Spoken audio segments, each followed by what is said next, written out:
Assalamualaikum, selamat pagi. Salam sejahtera. Anda sedang menonton Awani Pagi, segmen Realiti Rakyat. Dan seperti biasa, kami di Astro Awani membawakan kepada anda Realiti Rakyat, iaitu tumpuan khas yang mengangkat suara rakyat dan realiti kehidupan mereka akibat COVID-19. Dan untuk rakyat, anda boleh menghubungi kami Astro Awani melalui pelbagai platform yang ada, dan untuk kepimpinan, Astro Awani akan beri peluang kepada setiap wakil rakyat yang anda lantik untuk menyuarakan realiti di kawasan anda.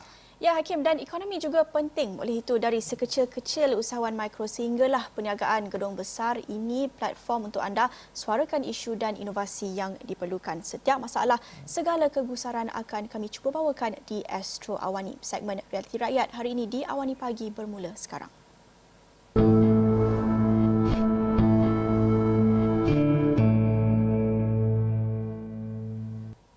Baik, dalam fasa pemulihan PKP ini, kita menyaksikan hampir semua sektor dibuka semula, namun masih lagi tertakluk kepada SOP yang ditetapkan. Dan menjelang Julai ini, kita menjangkakan pembukaan semula pusat spa dan urut, satu sektor yang mungkin dinanti-nantikan orang ramai, termasuklah Hakim, setelah 3 bulan berada dalam keadaan yang agak tertekan. Tetapi bagaimana agaknya persiapan pihak industri itu sendiri untuk menjalankan perkhidmatan itu yang melibatkan jarak dekat dan sentuhan memang tak boleh nak elak. Jadi dalam masa yang sama, mereka juga perlu mematuhi SOP itu bagi mengelak risiko jangkitan COVID-19. Jadi kita nak terus bersama dengan Dr. Hanan Yusof, merupakan pengasas Hanan Medispa yang bersedia bersama kami pagi ini menerusi Skype. Selamat pagi. Assalamualaikum, Doktor. Waalaikumsalam. Selamat pagi. Terima kasih bersama kami di Awani Pagi Realiti Rakyat, dan kita nak menceritakan tentang pembukaan pusat urut dan spa pada Julai ini. Tetapi kita tahu Hanan Medispa sudah pun buka pada Jun lalu kerana ada perkhidmatan-perkhidmatan lain yang disediakan juga. Jadi menjelang pusat urut pembukaan ini, apa persiapan dan bagaimana kesiapsiagaan Hanan Medispa itu? Alhamdulillah, Hanan Medispa telah dibuka keseluruhannya 60 cawangan pada 10 Jun yang lalu, dan kami telah mengikuti segala SOP yang diarahkan oleh kerajaan. Jadi semuanya berjalan lancar. Masyarakat juga menerima apa yang kami sarankan, apa yang kerajaan sarankan dengan hati yang terbuka. Di mana sampai hari ini kita menyaksikan jumlah pelanggan telah kembali kepada jumlah yang asal sebelum PKP yang dahulu. Alhamdulillah lah. Dr. Hanan, sebelum ini Hanan Medispa juga sudah dibuka pada 10 Jun lalu, dan kini lebih banyak perkhidmatan akan ditawarkan apabila pusat urut wellness ni mula beroperasi pada 1 Julai nanti. Apa contoh-contoh dan apa bawa kami untuk membayangkan bagaimana keadaannya di pusat spa wellness pusat urut ini? Apa contoh SOP yang dipraktikkan? Contoh kalau ada urutan, adakah kita perlu tukang urut tu perlu memakai sarung tangan untuk melakukan urutan? Hanan Medispa, kita urutan bukan kita punya core business, tapi ada. Sebelum ni kalau kita lihat urutan, kita pakai hand to body punya contact kan. Jadi untuk SOP yang terbaru sekarang, kena pakai glove, kena pakai mask visor, kena pakai mask. Yang sebelum ni semua pusat urutan tak pakai semua tu. Jadi pada awalnya mungkin akan kelihatan janggal kepada para pelanggan, dan kebanyakan para pelanggan yang datang untuk urut ni memang tak suka sebenarnya kalau pakai glove. Setengah orang ada alergik kepada glove, tapi itu adalah keperluan untuk menghadapi COVID-19 ni, dan saya rasa as time goes by, masyarakat akan dapat menerima norma baru ini. Urutan pakai glove pun lama-lama dah dibiasakan, semua orang akan terima sebab tak ada cara lain untuk kita mengawal COVID-19 ni. Dan kita pun tak boleh nak stop pusat-pusat urut, pusat spa untuk beroperasi kerana ini merupakan sumber pendapatan bagi banyak pihak juga. Jadi macam biasa, bila benda ni menjadi satu norma baru, lama-lama rakyat akan menerima segalanya dengan biasalah, insya-Allah. Dr. Hanan, dari satu sudut urutan mendapatkan rawatan kecantikan ini salah satu aspek keperluan emosi untuk rakyat orang ramai semua. Mungkin kita nak rasa lebih kemas, cantik, bersih ataupun orang kata pampered memanjakan diri di pusat-pusat wellness ataupun spa ini. Tapi dalam masa sama kita juga nak melihat kepada sudut ekonomi.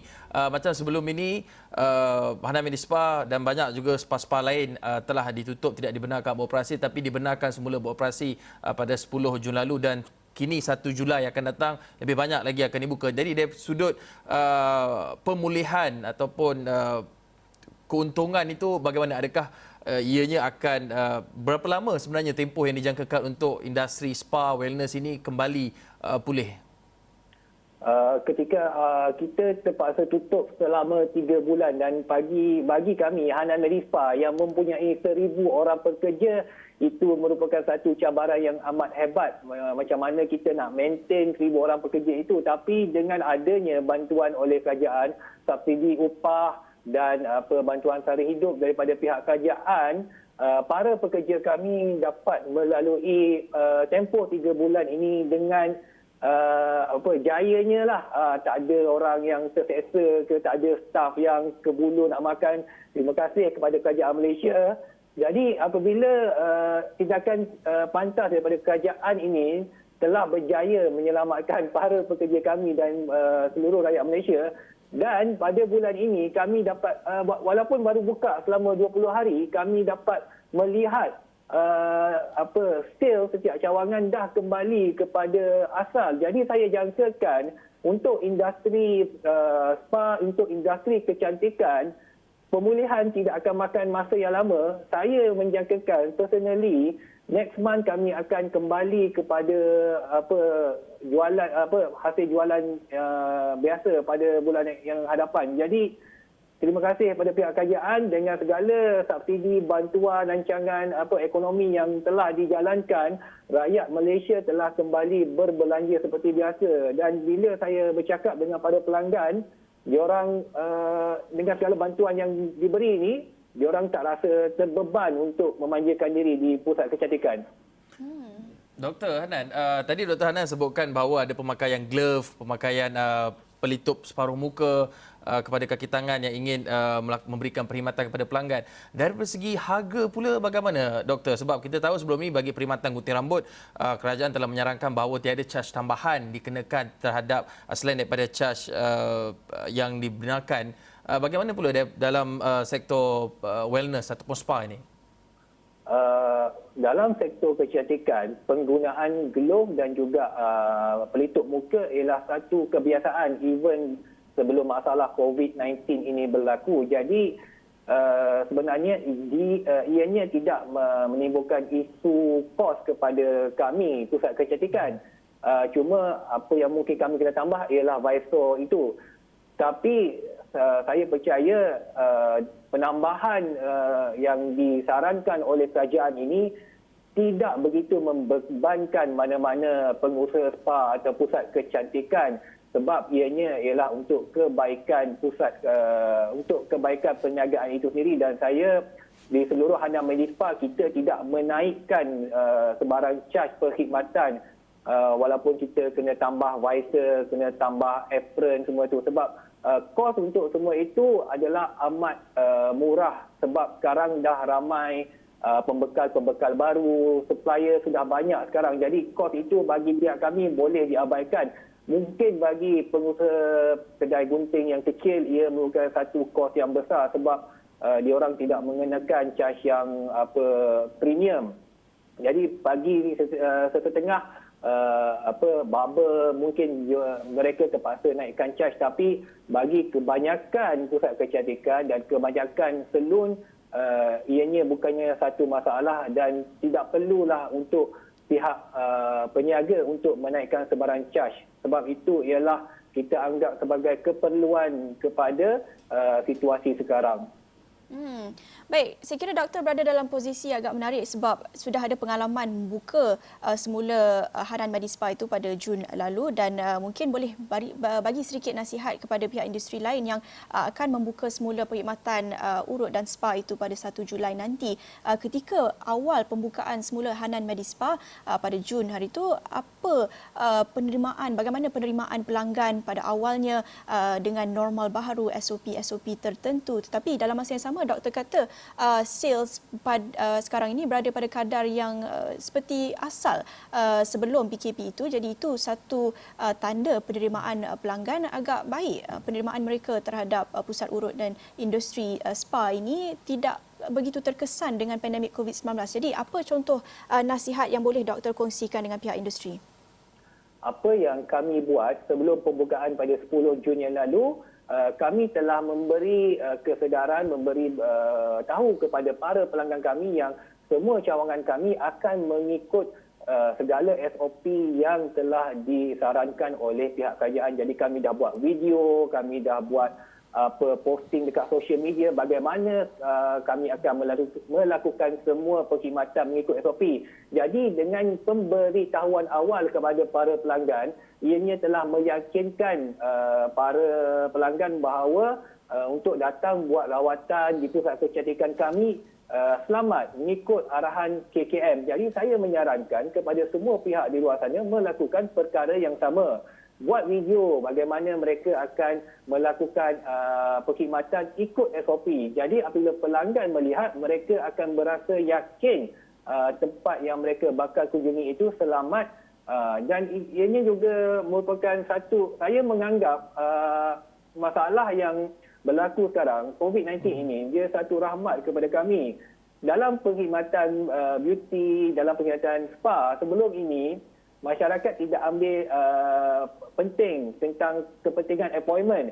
Jadi apabila berlaku masalah COVID ini, sekarang ni semua pelanggan dia akan datang ikut appointment.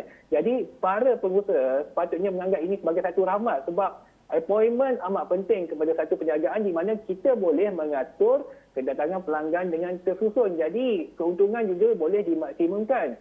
Sebelum ni masyarakat tak ikut appointment, dia datang sesuka hati. Jadi dengan adanya masalah COVID ini, dia telah memberikan kelebihan kepada para peniaga dan pengusaha di mana kita tahu para pelanggan akan datang pada waktu yang telah ditetapkan sebab semua orang nak social distancing, semua orang nak jaga keselamatan. Jadi ia memberi kelebihan kepada semua peniaga dan pengusaha pusat kecantikan dan juga pusat urut. Doktor, COVID-19 dan PKP ini juga merupakan peluang untuk mendidik ataupun mendisiplinkan, meningkatkan tahap disiplin. Dan masa sama tadi doktor sebutkan temu janji itu, mungkin boleh kongsikan secara umumnya berapa temu janji dan yang diperolehi dalam masa sehari oleh Hanan Medispa dan juga tempoh masa menunggu sekiranya kita membuat temu janji itu ataupun booking. Okey, sekarang kalau contoh dulu setiap Hanan Medispa kita boleh melayan sehingga 10 customer pada satu masa. Selepas COVID-19 ini kita kurangkan kita punya kapasiti kepada 50% di mana kita hanya ambil 3 atau 4 pelanggan pada sesuatu masa. Jadi para pelanggan tidak dibenarkan menunggu dalam spa, kita galakkan para pelanggan tunggu dalam kereta. Jadi bila customer yang dah siap keluar, kita akan call panggil customer baru datang. Jadi keadaan ini akan mewujudkan suasana yang tenang dalam spa, tak ada orang berasak-asak dan customer juga lagi selesa tunggu dalam kenderaan masing-masing. Dengan adanya temu janji, dia telah memudahkan urusan semua pihak. Kita bagi masa yang tepat kepada semua pelanggan, jadi semua berjalan lancar. Kita dapat memaksimumkan keuntungan perniagaan kita. Doktor, ada bezanya sebelum PKP, sebelum COVID-19 mungkin ada 10 pelanggan dalam satu masa tetapi sekarang ini dikurangkan. Tetapi doktor kata kadar sales itu berada pada tahap yang sama seperti asal sebelum PKP. Jadi bagaimana agaknya doktor cari keseimbangan itu untuk menetap kepada SOP, untuk menjaga penjarakan sosial dan kurang kadar pelanggan tetapi dalam masa yang sama masih lagi meraih keuntungan, boleh lagi menjana sales yang sama? Jadi PKP juga telah memberi ilham kepada saya di mana kita lihat sepanjang PKP berlangsung 3 bulan ni, perniagaan online sale berlaku dengan rancaknya di mana rakyat suka membeli secara online. Jadi bagaimana Hanan Medispa dapat menampung keuntungan kami walaupun kurangnya pelanggan? Saya menyedari produk adalah satu perkara yang penting dalam perniagaan. Jadi setelah habis PKP, Hanan Medispa telah keluarkan pelbagai produk yang baru. sebelum ini kami banyak bergantung kepada perkhidmatan servis rawatan. Menyadari itu tidak cukup. Jadi sekarang kita menjual pelbagai jenis produk kepada pelanggan kami dan produk ini telah menampung segala kekurangan pada servis kami. Jadi kami mendapat keuntungan yang sama. Walaupun kita tak ada orang datang ke spa untuk membuat rawatan, tetapi kita tetap mempunyai ramai pelanggan yang membeli banyak produk kami secara online. Seperti yang disarankan oleh pihak kerajaan. Kita nak contactless. Dr. Hanan, kita serba maklum apabila banyak sektor sudah mula dibuka kembali, semua sektor, dia ada dua perkara yang kita jangkakan berlaku. Sama ada penyedia perkhidmatan akan menawarkan diskaun atau pentawaran harga yang lebih rendah untuk menggalakkan kembali orang keluar mendapatkan perkhidmatan mereka, atau yang keduanya mereka akan naikkan harga untuk menampung kembali kerugian 3 bulan lalu tidak beroperasi. Tapi bagi Hanan Medispa sendiri, adakah sebarang promosi-promosi ataupun pakej-pakej tertentu yang ditawarkan dalam usaha untuk merancakkan kembali industri? Di Hanan Medispa, kita tidak suka turunkan harga sebab kalau kita turunkan harga, semestinya kualiti servis atau kualiti produk itu terpaksa diturunkan untuk menjamin kelangsungan perniagaan itu. Di Hanan Medispa, kami percaya kita memberi value kepada para pelanggan kami. Kita tidak memilih untuk menurunkan harga, tapi kita beri lebih value kepada pelanggan kami. Kita tak nak harga barang itu terlalu murah sehingga kami mendapat kerugian. Tapi contohnya kalau customer di Hanan Medispa, kita ada salon rambut. Kalau datang buat facial muka, lepas tu kita bagi free cuci rambut. Jadi customer akan dapat kelebihan, value, untung yang tidak akan merugikan perniagaan itu sendiri. Setengah pihak dia ramai yang buat jualan murah, potong harga, tapi untuk jangka masa yang panjang, segala jualan murah ini boleh mengakibatkan kerugian kepada perniagaan itu sendiri. Saya secara peribadi tidak menggalakkan para peniaga untuk melakukan jualan murah sebab perkara ini boleh menjejaskan perniagaan anda di masa hadapan. Jadi saya sarankan kepada para pengusaha, para peniaga untuk memberikan value kepada para pelanggan anda. Beli satu percuma satu. Jadi tidak merugikan anda, win-win situation kepada semua pihak. Doktor tadi ada kongsikan banyak jualan dilakukan dalam talian. Itu antara cara Hanan Medispa dapat melangsungkan perniagaan walaupun berada dalam tempoh PKP itu. Dan doktor juga ada kongsikan tadi ada banyak strategi pemasaran yang dilakukan menerusi video. Dan kalau kita lihat di media sosial Hanan Medispa di Facebook, Instagram, pelbagai platform digunakan untuk menggunakan strategi pemasaran secara dalam talian itu. Jadi ketika PKP ini mungkin memberi peluang kepada Hanan Medispa untuk memperbaharui idea, strategi pemasaran, mungkin jualan produk yang baharu dan sebagainya. Apa contoh-contoh idea baharu ini yang diwujudkan ketika PKP? Okey, panjang PKP ini memang banyak beri idea sebab banyak duduk rumah, banyak termenung, banyak berfikir. Dan kita lihat panjang PKP itu ramai orang yang kat rumah masak, buat kopi. Jadi saya lihat masalah utama yang timbul sepanjang PKP ialah masyarakat makan banyak, jadi masalah obesiti ini meningkat-ningkat. Jadi Hanan Medispa telah setiap masalah kita sedar mesti ada solusi. Dan daripada solusi itu kita dapat melahirkan satu idea perniagaan yang baru. Lepas PKP, sebelum ni Hanan Medispa tak pernah buat pun lagi teh untuk pelansingan. Sekarang kita dah ada teh untuk pelansingan. Kita lihat jualan teh untuk melancarkan usus tu memang banyak sangat. Dalam masa sebulan kita dah jual hampir 10,000 kotak. Begitu juga dengan panjang PKP ini kita lihat rakyat amat mementingkan penjagaan kesihatan diri. Jadi Hanan Medispa telah keluarkan produk vitamin C untuk meningkatkan imuniti seseorang itu. Jadi apa yang kita buat, kita ambil segala masalah yang timbul dalam masa PKP itu, kita cari solusi dan solusi itu kita jadikan satu perniagaan. Terima kasih Dr. Hanan Yusof, pengasas Medispa, Hanan Medispa, berkongsi berkenaan dengan persediaan pembukaan lebih banyak sektor dalam perkhidmatan. Dan satu perkara yang banyak-banyak perkara kita bincangkan tadi, satu antara yang saya cukup bersetuju adalah apabila kita duduk rumah ni mungkin berat badan kita naik, tapi kita tak tahu sebab bila kita beli baju kita tak boleh try fitting baju tu sehinggalah kita balik ke rumah. Terima kasih Dr. Hanan Yusof atas perkongsian tersebut. Ya, dan itu satu perkongsian yang amat menarik. Banyak juga nasihat yang dikongsikan, mungkin boleh beri sedikit pencerahan kepada pihak industri lain juga di luar sana menjelang pembukaan semula pusat urut dan spa pada 1 Julai nanti. Dan kita ada lagi satu perkongsian dalam segmen khas Realiti Rakyat, tapi kita akan berhenti seketika, kembali selepas ini.